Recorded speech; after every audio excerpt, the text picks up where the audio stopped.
The Chamorro Land Trust Commission was called to the table this afternoon by the Legislature to get a status of its leaseholders and programs available under its Agricultural Lease Program.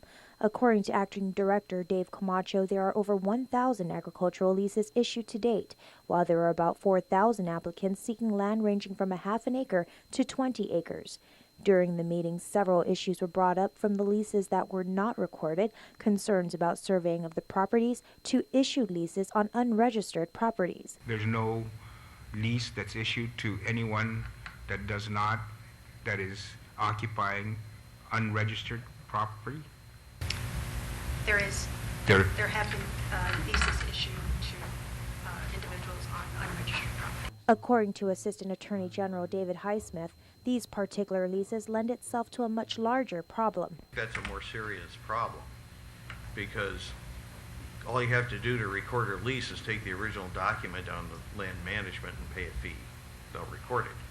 But unregistered land, that you need to go through a very time-consuming court process to get it registered. A process he says can take at least a year. Meanwhile, the CLTC says that a majority of the leases that were issued for unregistered land were to pre-occupiers who insisted and demanded a lease.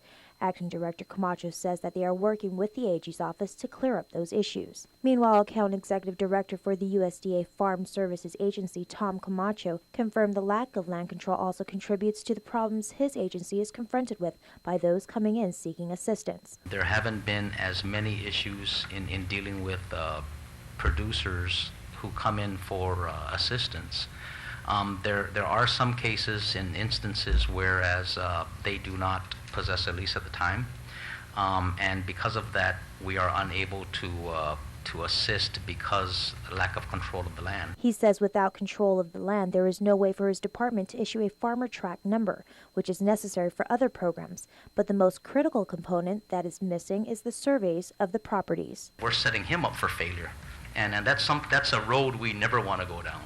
And so because of that, we have seen a lot of issues with leases with unsurveyed properties that we've had to turn away. According to Tom Camacho, without that critical component, producers can be left to foot a bill for penalties and fees.